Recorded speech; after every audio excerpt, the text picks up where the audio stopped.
Hello, my name is Mary Ann Wright, and I'm a 4-H area educator with Lincoln University Cooperative Extension.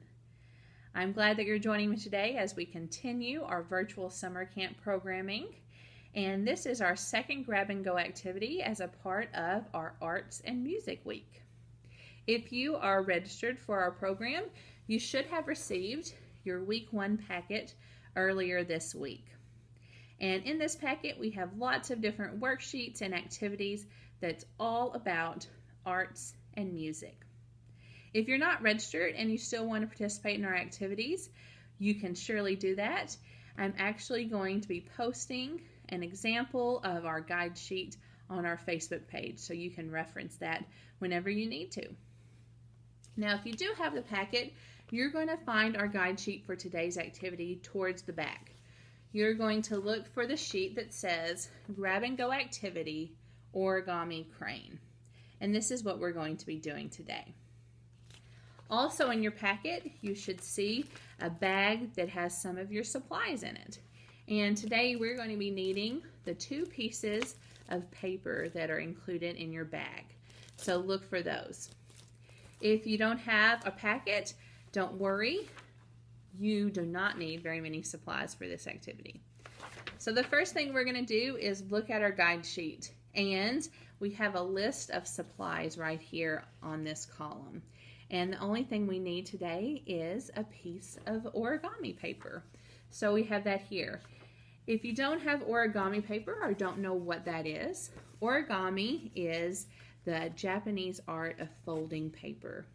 And some of these artists that really do origami well can make amazing things out of paper. And today we're going to be doing a very traditional art piece, which is a paper crane. If you want to look for origami paper, you can find it in a store, especially a specialty store or a craft store. And it comes in packages similar to this, and it's already cut into squares. Most origami paper starts out from a square when you're doing a project. If you can't find that at your store, you can also use scrapbook paper. So a lot of scrapbook paper is exactly the thickness we want, so I have that here, and you can just cut it down to the size that you would like to use. So today we are using a square that's 6 by 6, but again, you can use a larger square or a smaller square, whatever you have. If you do not have colorful paper like this, you can just use plain paper. It works better if it's a little bit thicker than normal paper, but if you don't, it's always okay to use plain writing paper. Now, you don't want to use cardstock because we are going to be folding this piece of paper multiple times, and cardstock will be very hard to do some of those last steps when our paper has already been folded and has several different layers. Now we're going to go ahead and get started. So you can follow along in the guide sheet, or you can just follow the steps in this video. One thing about origami, when you're reading it and reading about the steps, it can sometimes be very confusing because a lot of the folds are similar but not exactly the same. And it's also hard to describe shapes and things with people that might be from different parts of the world or different parts of the country because they have different points of reference. So this video will show you step by step how to do it, and you can always come back anytime you need a refresher. But after you do it a few times, I bet you this will come easy to you and you can make origami cranes whenever you like. I'm going to go ahead and tilt the camera so you can see exactly what I'm doing when I'm creating my folds. Okay, I have my piece of paper right in front of me here. And the first thing I'm going to do is flip it over so the back is facing up. I'm going to take one corner and I'm going to fold it to the opposite corner. Now with origami, you need to be very careful when you're making your folds because you want them to be as aligned as possible. Because if you're off, it will affect the shape of your final project. So I gave it a good crease there, and now I'm going to go from the opposite corner and make another crease from corner to corner, the one that I didn't do earlier. Again, take your time, really aligning these. This is going to come in handy later. Again, I'm going to open it up, and now I'm going to fold side to side. So line up the edge of my paper here and give a good fold. And then one more time.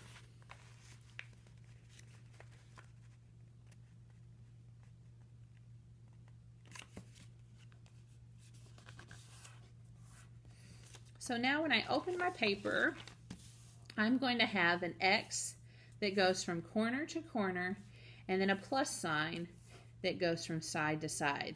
And these creases are really going to help me in some of my later folds. Next, what I want to do is tilt it so that I have a point facing my body. Now these two side points, I want to go under and they meet at the points. In doing that, I'm going to turn this large square into a smaller square. So watch here how I do that. I'm just going to push those in, and in doing so, it almost makes, see how these two sides are now coming together because I pushed that side in?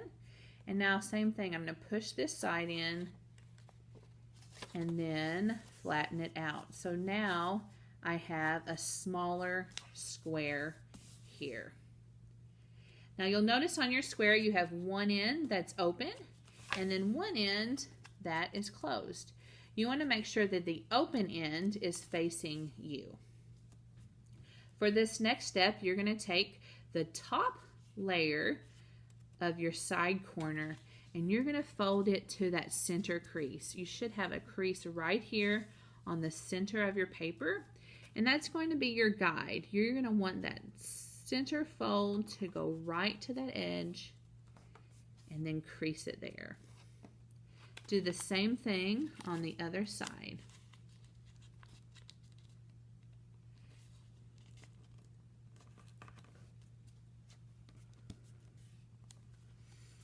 So now you have this shape on the top and then your back still looks like a square. So I'm going to turn over, and again that open side is towards me, and I'm going to do the same steps on this side. I'm going to take that corner and go right into the middle crease. Crease it with my finger there. And the very last side point also goes in. So now you have a shape that almost looks like a Superman shape here. It has an oblong shape at the bottom and then a shorter triangle right here at the top. So I'm going to take this short triangle and I want to create a crease right along that line on both sides. So how I'm going to do that is I'm just going to take that top point, fold it down, and really crease it, and then flip it over and do the same thing. Now this is probably going to be one of your hardest folds because you're going through several different layers of paper there. So really crease it and then you can lay it back out flat. Now, the next step, we are going to open up our tab. So our long end is facing us. We're going to open it up, and then we are going to take that top layer right from the point and we're going to fold it up. And so this is where that crease comes in handy because that is exactly where it's going to fold, at that crease.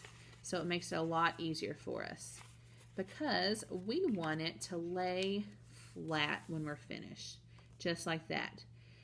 So if you didn't see how I did that exactly, don't worry, we're going to do it on the other side too. So again, I have the long side facing me. I open up my flaps, take that top layer right from the point, and then I'm going to use the crease I made to make my fold as it goes over. And you might have to use your fingers just to make sure everything is creasing so we can lay flat here. Now take your time because you don't want to rip your paper. You just want to have it creased. So now you have an elongated diamond, and you'll see that one end has some legs that are free and one end is connected. So we want to make sure that those legs that are free are facing us for our next step. We're going to do a very similar fold for this. We're going to go from the side point here, and we are going to go again right to the center of our shape. So now instead of being a crease, it's actually two pieces that are separated. So that makes it even easier to see where we're folding to. So again, the same for the other side, and then we flip it over and do it again on this side. So points right into the center. And one last time. So you're going to do this fold 4 times, twice on each side. So now you have a shape that looks like this. So you'll see you have several different folds. Now you still have a part that has almost like legs, and these are actually going to turn into our tail and to our neck of our swan. So for this step, I'm going to hold it in my hand, and I'm going to take my thumb and just sort of go into that crease here on the side until I see where the piece is not separated anymore, right up there. And I'm going to use my thumb just to kind of poke it in so I can pull this piece up.